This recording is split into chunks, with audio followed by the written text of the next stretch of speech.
Vamos lá, pessoal. Vou registrar a chamada aqui. Bom dia, Dionísio. Tudo bem? Como é que você está?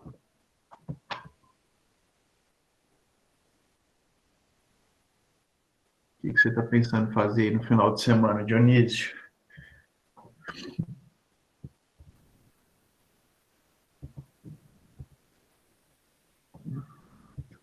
Aqui, terceiro ano,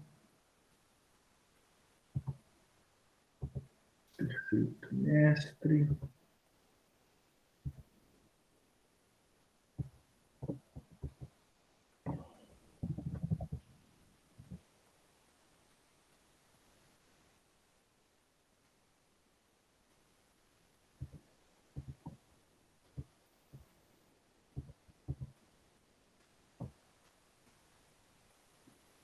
Horário e assistir alguns jogos. Legal. Quais jogos você assiste, Dionísio? Futebol?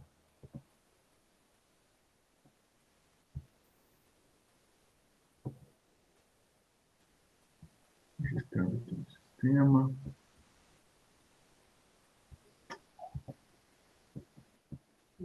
Quem faltou? É o Witter? Confira. É o Iter. O Witter ausente. Ah, que legal, Dionísio. Você gosta de futebol internacional? Você viu o italiano? Você torce para algum time? Juventus. Quem mais? Napoli. Inter de Milão. Retomando aqui o WebGIS. Que lançado a falta. Não sabia que você gostava de futebol, Dionísio. Manchester City da Lazio. Legal. E aqui, futebol mineiro, você torce para algum time? Aqui no Brasil, você torce para que time? Ah, Dionísio é Cruzeiro, é dos meus. Bom dia, professor. Fala aí, o Iter apareceu, o grande Iter. Professor, minha internet está caindo toda hora aqui. Eu custei para assistir o horário de aula. Tá, não, pessoal. Tá jogando LOL. Ah, agora o Jonas entregando aí. É só você perguntar ao Davi se me viu online Foi mal, hoje, depois que eu saí da aula. nada, mas eu tive que falar, cara. Você tinha pedido pra eu não falar nada, mas eu tive que falar. Você não queria entregar o coleguinha, né? Eu tive que falar.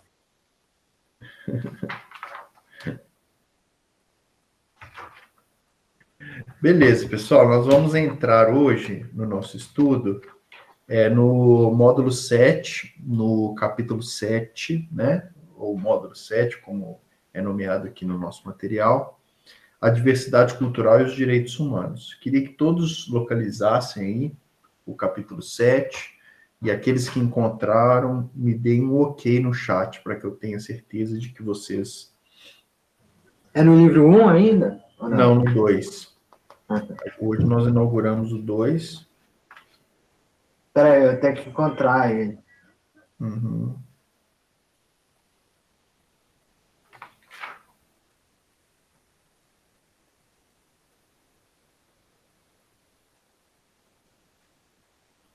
É um tema bem interessante aí que a gente vai trabalhar, e aí na página 5, a gente vai correr o olho aqui na Declaração Universal dos Direitos Humanos. É importante que você tenha o seu material em mãos para você ver o que eu estou abordando. Vou esperar um minutinho aí para quem não está com material, correr lá, volume 2, capítulo 7.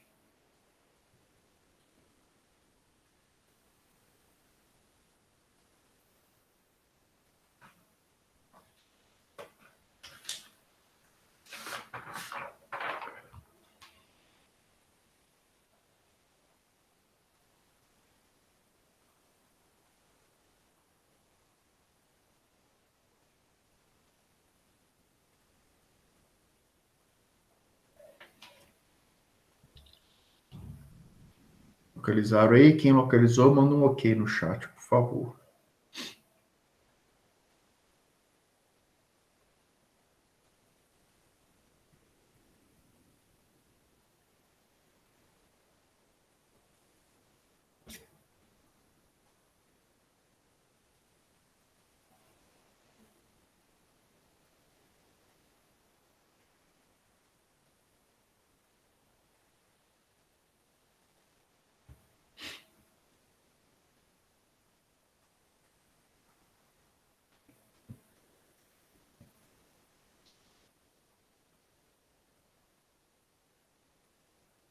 Professor, qual que é a página mesmo?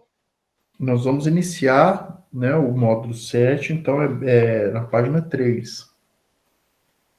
Bem no comecinho mesmo. Vou começar na página 3.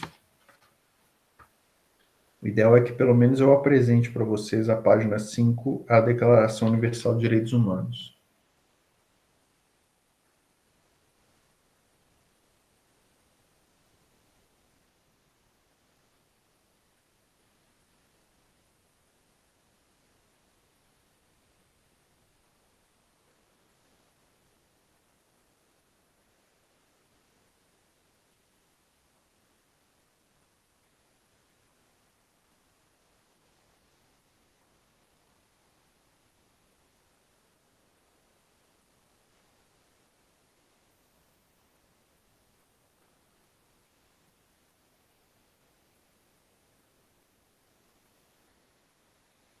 Ninguém, pessoal? Vamos lá. Última aula da semana.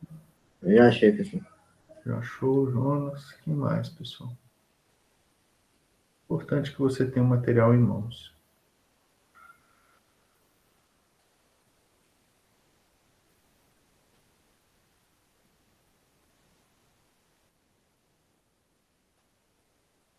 Professor, que página que é? Eu tive que sair aqui, eu perdi. É página 3, tá? Inicinho aí, módulo 7, livro 2, página 3. Eu estou pedindo para que vocês abram a apostila na página 3 e me sinalizem aqui quando já tiver encontrado, já tiver com a apostila aberta. O Jonas já disse que encontrou. E você, Dionísio, encontrou? Da Visão, o Iter? Encontrei, professor. O Joe também falou que encontrou. Cadê? Ah, meu chat aqui tá boiando aqui, peraí. Ah, o Jonas ok, o Dionísio ok, o Iter ok, o Davi sim. Ah, ótimo, pessoal. É porque eu não baixei a barra de rolamento aqui, não vi vocês se manifestando. Mas que bom. Eu espero que outras pessoas também tenham encontrado, o Tiago, o Brunão, o Etienne. Mas vamos lá, o João. Mas vamos lá, pessoal, vamos dando início aí. Quem ainda não encontrou, vai providenciando. Nós estamos, então, né, na aula de hoje, fazendo uma primeira apresentação, né, deste capítulo, que se inicia hoje, a diversidade cultural e os direitos humanos, e nós vamos procurar entender como que esses dois elementos estão interrelacionados. Quando nós falamos de direitos humanos, nós temos um marco muito importante, que foi justamente este que eu mencionei para vocês, né, que está na página 5, que é a Declaração Universal dos Direitos Humanos, que foi estabelecida pela ONU. E isso aconteceu, pessoal, depois de um processo muito dolorido para a história, para a nossa história geral, que foi a Segunda Guerra Mundial. Então, a Segunda Guerra Mundial teve como motor, né, especialmente na Alemanha, uma visão de cultura de sobreposição de uma cultura sobre a outra. Então você tinha uma visão de que havia uma cultura superior à outra, né, que foi, em termos práticos, no nazismo, a crença de que a cultura produzida pelos arianos era superior à cultura judaica e que, portanto, sendo uma cultura superior, ela deveria prevalecer perante a cultura judaica. E, em última instância, a fins de acelerar essa ideia de evolucionismo cultural, evolucionismo étnico, racial, o, o Estado alemão ele perseguiu e matou aquela quantidade de judeus, ocasionando a atrocidade histórica do Holocausto. Então, nós já abordamos esse assunto em aspectos anteriores e agora nós vamos ver como que isso, politicamente, gerou as influências na compreensão que nós temos hoje de direitos humanos. Então, o que acontece? A guerra, ela gerou toda essa questão, né?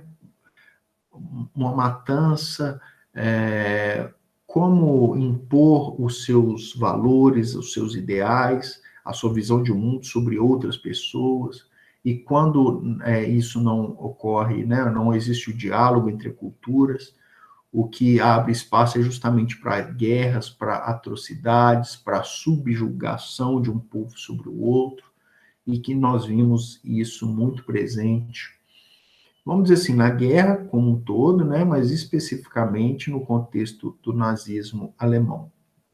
Você teve uma visão de uma cultura que se sobrepõe à outra. Isso, ao final da Segunda Guerra Mundial, isso gerou uma repulsa muito grande das pessoas. Pessoas viram a capacidade atroz que há em acreditar que você tem uma cultura que é superior à outra e que, por ser superior, ela deve se impor à outra.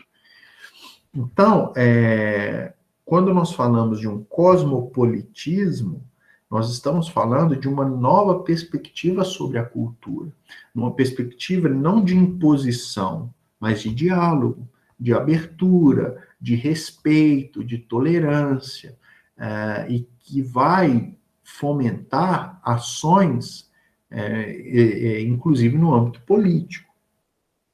Então, quando nós falamos de colonialismo, imperialismo e etnocentrismo, nós podemos usar essa análise e voltar até antes da Segunda Guerra Mundial. Como que foi o processo de colonização da América, né? Como foi, especialmente da América Latina? Como que foi esse processo de colonização? Foi a partir de uma visão de imposição de uma cultura sobre a outra. Nós sabemos muito bem disso. Quando os europeus chegam na América e encontram os índios, eles percebem-se na condição de impor sobre eles uma exploração, uma subjugação, uma imposição de cultura que gerou guerras, que gerou mortes, que gerou uma violência simbólica neste processo. Então,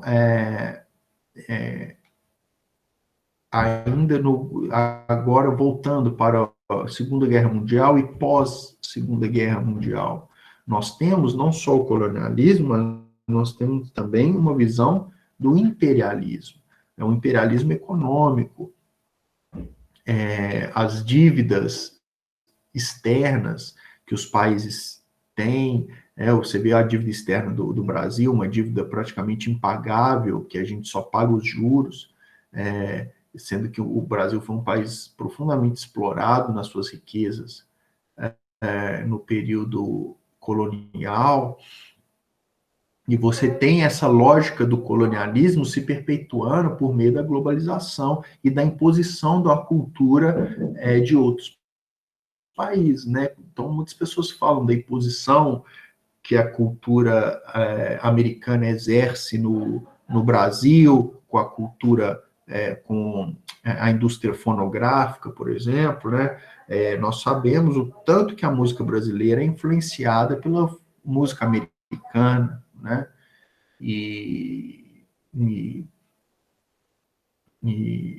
O quanto a nossa visão de moda, por exemplo, é influenciada pela cultura americana, né? Eu me lembro, na minha época de adolescente, é muito curioso isso, e como a gente importa uma visão tão distorcida, né, às vezes, de outras culturas, da cultura americana, por exemplo, né?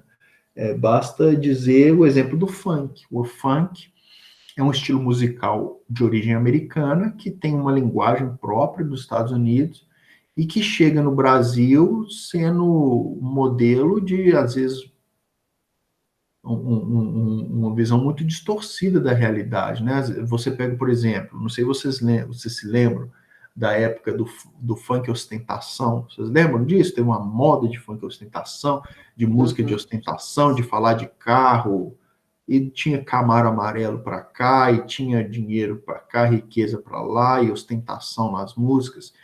Isso é típico da cultura americana, que é uma cultura em que há um desenvolvimento econômico muito maior que o nosso, e às vezes a gente quer importar isso para um país que tem profunda desigualdade social, profunda pobreza, então fica um negócio esdrúxulo, né? Já é esdrúxulo, vamos dizer assim, aquela cultura de ostentação norte-americana, mas isso se multiplica ao infinito quando nós queremos importar esse estilo musical, essa forma de produzir arte, para um país extremamente pobre, extremamente desigual, né?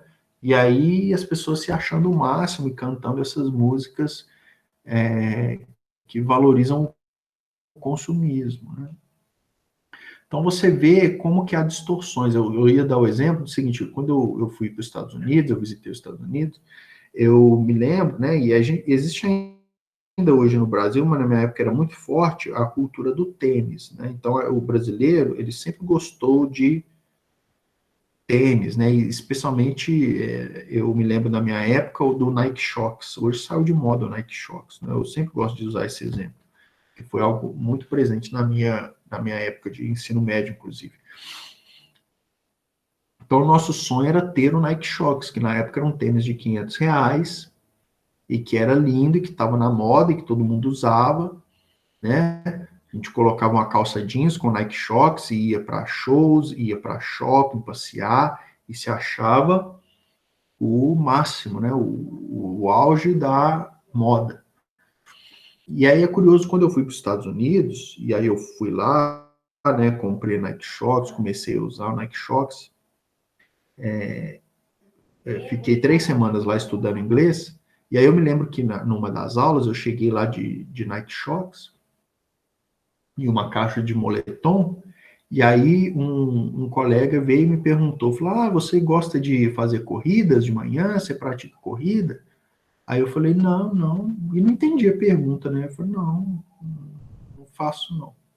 Aí uma segunda pessoa, em um outro momento, perguntou também, falou, você gosta de fazer corrida? Você pratica Cooper, tal, eu também gosto, tal. Eu falei, não pratico não. Aí eu fui perguntar, mas por que você está perguntando isso? Eu falei, não, porque você está usando o tênis aí, esse tênis da Nike aí, esse tênis de corrida. Eu achei que você tinha feito uma corrida antes de vir para a aula.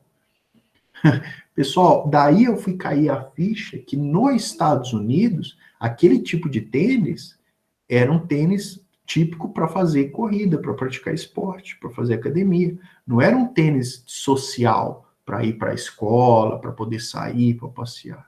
Mas nós importamos, perceba, pessoal, essa cultura de uma forma... exatamente, Priscila, era tênis de corrida. Aqui é o tênis mais chique que tinha, né? Então, nós importamos uma cultura americana, importamos culturas de outros países, e de uma forma, às vezes, extremamente corrompida, sem nenhum filtro, de uma forma precária, de uma forma até ridícula, como foi esse caso que eu percebi. Depois eu fui cair a ficha, falei, nossa, aqui tênis esportivo é tênis para praticar esporte. Lá no Brasil a gente usa tênis com calça jeans para passear, para tudo, e não, lá eles têm o tênis de passeio e tem o tênis de praticar o esporte.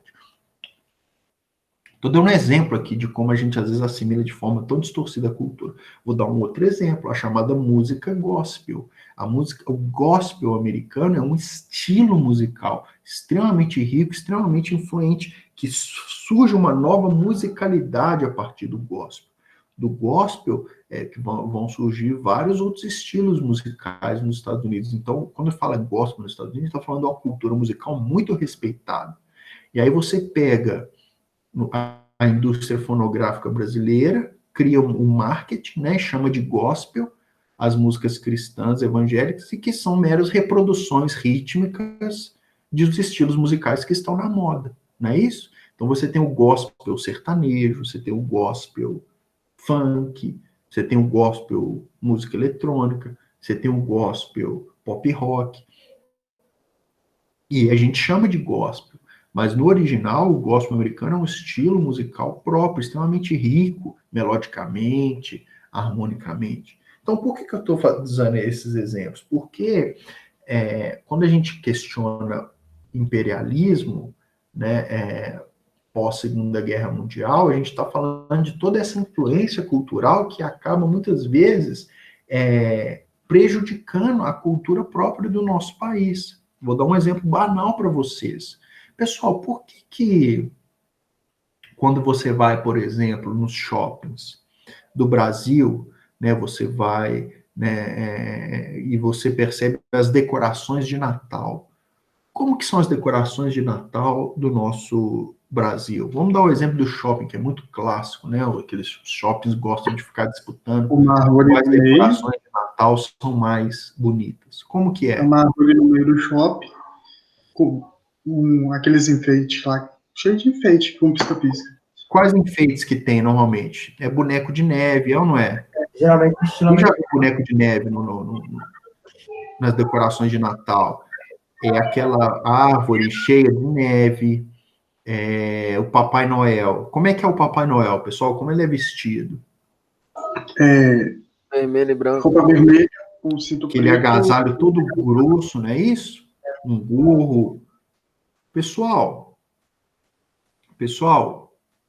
por que é assim? Porque nos Estados Unidos o Natal ocorre no inverno. Pessoal, qual estação do ano é o Natal no Brasil? Verão, né? Verão. Qual sentido é a gente retratar o Natal com boneco de neve, com Papai Noel vestido de agasalho, todo cheio de pelo? A gente tem toda uma mensagem americana, eu acho que influencia muito. Não, Qual que é o sentido disso? No Brasil, sendo que no Brasil o período de Natal é um período de verão. nenhum. Perceba como a gente importa a cultura sem nem fazer uma crítica sobre ela. Então, se a gente quisesse abrasileirar o Natal, teria que ser como, pessoal? Talvez ao invés de um pinheiro, ser Um coqueiro, não sei. um coqueiro. Esse aquele moletom, uma camiseta. Papai Noel deveria estar vestido como? A camiseta. Uma camisa short. florida, uma bermuda, um chinelo, né? Como deveria ser uma decoração? Uma bola, areia de praia, areia de Um praia. Juliette. Então perceba, pessoal, que assim, é lógico que eu estou fazendo uma crítica talvez tacanha, bem superficial, mas é porque eu quero mostrar para vocês como que nós recebemos uma cultura que não é nossa e trazemos aquilo que às vezes não faz o menor sentido para a gente. E isso nos é imposto. Muitas vezes a gente aceita esse tipo de influência sem nem refletir sobre ela. Este é o problema, né? Em linhas gerais, não há problema nenhum. Deixa o Papai Noel lá com agasalho, deixa lá, e a tradição mostra isso, tal, né? Ficou clássico essa ideia do Papai Noel morar no Polo Norte, tal, mas tudo isso é uma fantasia ligada ao inverno americano, né? E não há problema de você se envolver com isso, desde que você tenha um olhar crítico, perceba? Você saiba observar, você saiba questionar esse tipo de coisa. Então, quando nós falamos de colonialismo, imperialismo, né, nós temos que tomar cuidado, ainda nos nossos dias, com esse tipo de influência que nós carregamos e que acaba deixando de valorizar a realidade da qual nós pertencemos, tá bom? Agora sim, pessoal, para a gente terminar a nossa aula, eu quero ir para a página 5, que é o grande objeto aqui, né? Que é essa parte aqui, intitulada As Guerras Mundiais e a Declaração Universal dos Direitos Humanos. Então, o que aconteceu? A Priscila está perguntando por que o quê, Priscila? Qual o contexto? Eu não vi aqui sua mensagem. Não, pessoal, Sharon falando ali no chat que ela tem... É a Sharon falando no chat que ela tem pânico de Papai Noel. Eu tenho pânico de Papai Noel. Então, nem se eu quisesse, eu iria ver esse trem de Natal. Você tem pânico de Papai Noel? Eu lembro do meu primo, né? Hoje meu primo tem 31 anos. Mas eu lembro, a gente zoa ele até hoje. Ele, quando era criança, ele tinha pavor de palhaço. Pavor. Eu lembro que, às vezes, nas festas de criança, nossa, na época da nossa família, tinha um hábito de o pessoal se vestir de palhaço e animar nossas festas infantis, tal, fazer aquela brincadeira, aquelas roupas de palhaço, nariz de palhaço. Era o terror do meu primo. Ele chorava, ele entrava em pânico, desespero, não podia ver um papai não, um palhaço que ele morria de medo, né? Não, era que nem eu, quando era criança, tinha maior medo de palhaço também. Né? Era um medo irracional, não tinha nenhum motivo. Só tinha medo. Irracional, que é uma fobia totalmente, né? Totalmente irracional. Até hoje a gente não entende qual que era o motivo dele ter pavor de Papai Noel. Papai Noel lá todo engraçadinho, querendo brincar com ele e tal. E ele fugindo e chorando. É muito engraçado. Tem um vídeo, velho. Eu tenho que achar esse vídeo. Na época, né, filmadora ainda, aquelas filmadoras gigantes, assim, ó, eu lembro, tem uma vez que filmaram o Papai Noel chegando, e esse meu primo levando um susto e saindo correndo, chorando, assim, fugindo, assim, aí mostra ele fugindo da sala, assim, chorando. Era muito engraçado. A Sharon tá dizendo que é racional, assim, que Papai Noel e palhaço são terríveis, né? Depois começaram a fazer filme com isso, né, do palhaço assassino, aquelas bobagens todas. Mas você sabe que isso tem uma história verídica nisso, né, pessoal? Fazendo um parênteses aqui, teve nos Estados Unidos o caso de um cara que se vestia de Papai Noel e praticava crimes, né? Ele sequestrava menores, estuprava e matava e enterrava no sótão da casa dele. Uma história verídica, assim, vou até achar aqui na internet o nome. Isso acabou influenciando um monte de histórias dessa, né? O novo filme do Coringa,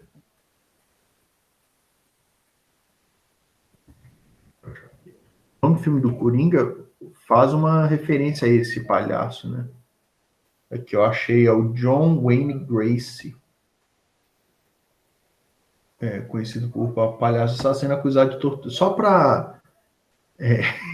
Só para pôr um pouquinho mais de medo aí na Sharon, né? Mas brincadeira. Mas aqui, ó, o John Wayne Gacy, olha aqui, década de 70 nos Estados Unidos, ele foi condenado a 21 prisões perpétuas e 12 penas de morte. Conhecido como palhaço assassino. Ele era acusado de torturar, estuprar e matar. Ele fez isso com pelo menos 33 adolescentes. Começou a assumir um monte de adolescente lá na cidade dele. E aí, quando foi ver, o palhaço, ele praticava esses crimes, era um serial killer. Estou tentando lembrar o nome do que ele usava como palhaço. Não, eu vi aqui, fizeram filmes do cara. Fizeram um filme do cara. Ô, Sharon, você já viu It? O It, a coisa, que é aquele filme de palhaço assassino, também é inspirado nessa figura aí. Eu não entendo que tara é essa que os Estados Unidos tem de fazer filme de... Era o nome do palhaço. Pogo. Palhaço assassino. Então foi um caso verídico. Se você entrar aí na internet, você vai localizar. Só que ele se vestia de palhaço de uma forma muito bizarra mesmo. Mas era palhaço de festa infantil, tudo e tal. E o cara era um assassino. São loucuras, né? Então aí, Sharon, tá vendo? Você tem um pouco de razão.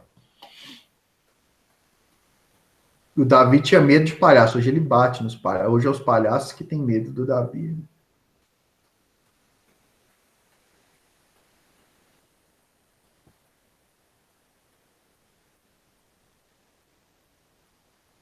O filme do Coringa, ele faz menção ao Pogo, né, que é o nome do palhaço. Quer ver? Deixa eu ver se eu acho a imagem aqui. O nome da casa de show o Coringa faz as suas piadas se chama Pogo, né? Quer ver? Deixa eu ver se eu acho a imagem aqui. Só uma curiosidade. Aqui, ó, vou mostrar para vocês a imagem. Olha aí a mensagem subliminar, né? Não é uma mensagem subliminar, é uma referência. Deixa eu compartilhar aqui. Só um detalhe aí.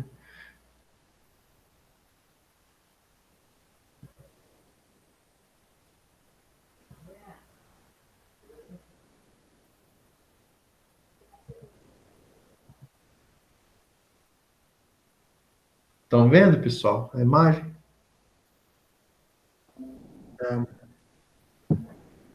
Aí, ó, Pogo. Estão vendo, pessoal? Aqui não está aparecendo para mim, vocês estão vendo? Tá. Aham. Então, aqui, essa aqui é uma das cenas do Coringa, né? Que ele faz stand-up aqui, ó, na casa de show. E a casa de show se chama Pogo, né? Pogo é o nome do palhaço assassino lá, né? O verdadeiro palhaço assassino é esse aqui, ó. Vou voltar aqui para.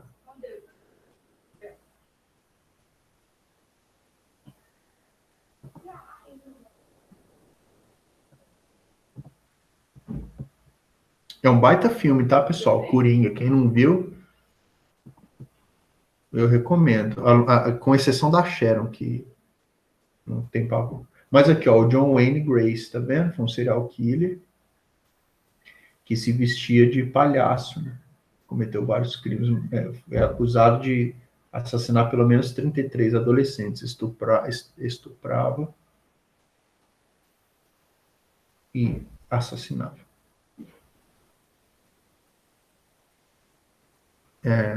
Bom, chega desse papo, né? Deixa eu interromper aqui.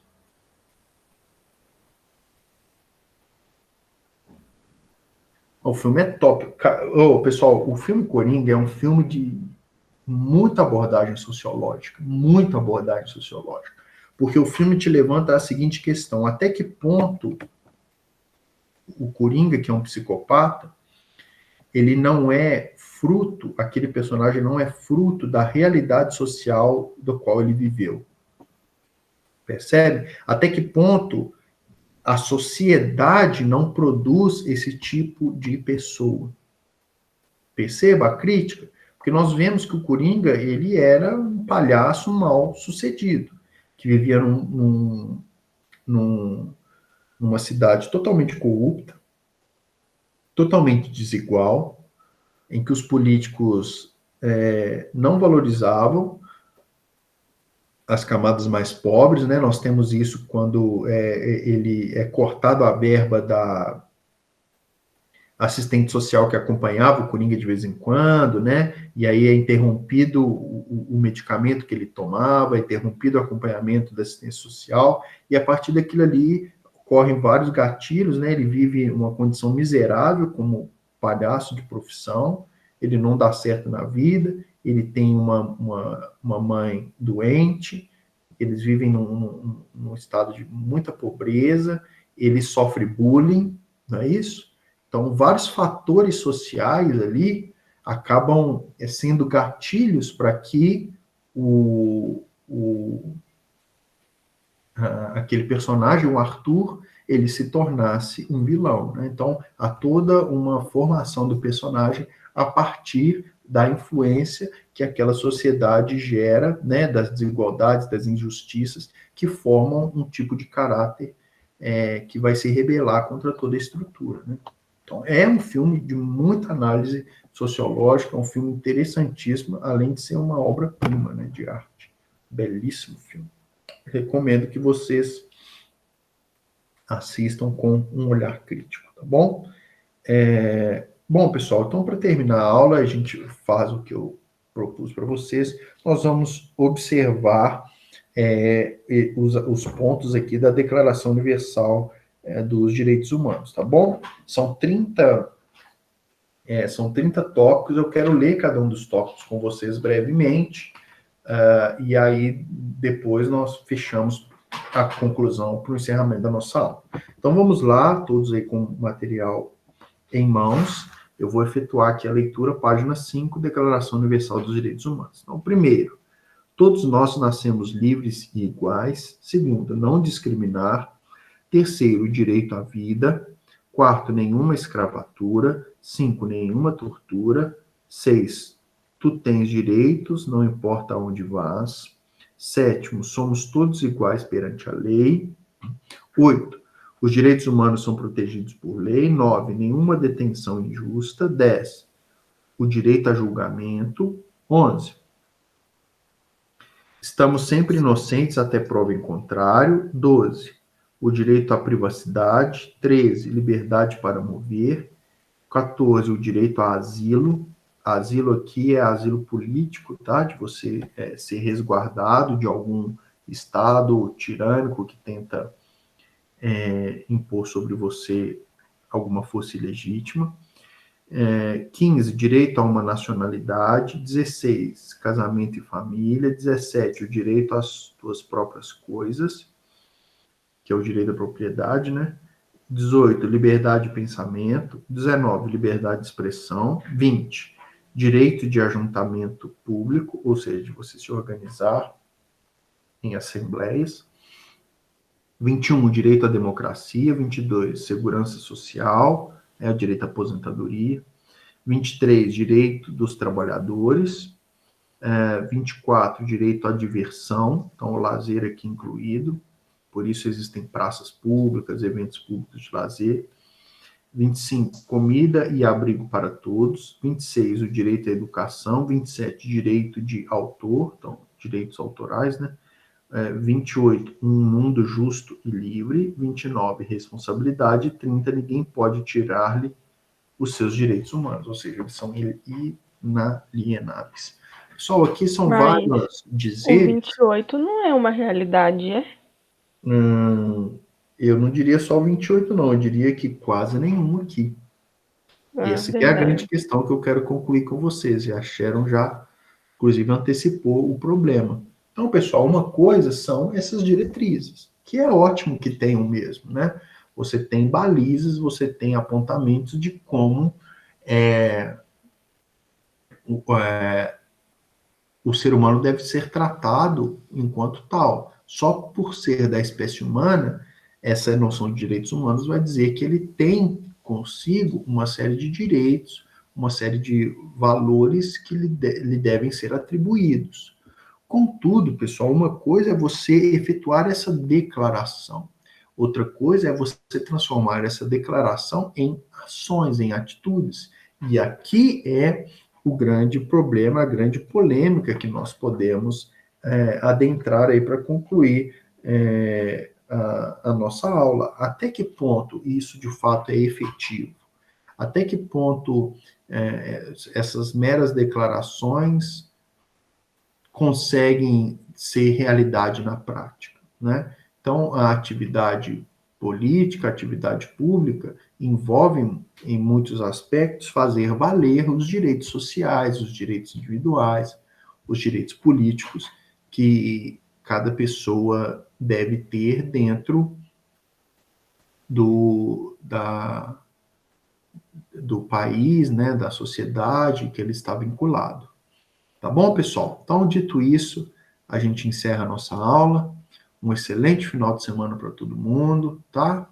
Fiquem com Deus, bom descanso para todos. Aqueles que não fizeram a prova ainda, lembre que o prazo vence no domingo, então corram fazer, que vocês possam também aproveitar o final de semana aí para descansar e renovar as forças, tá bom? Beijão para todos, fiquem com Deus, Deus abençoe muito vocês. Tchau, pessoal. Bom final de semana. Tchau.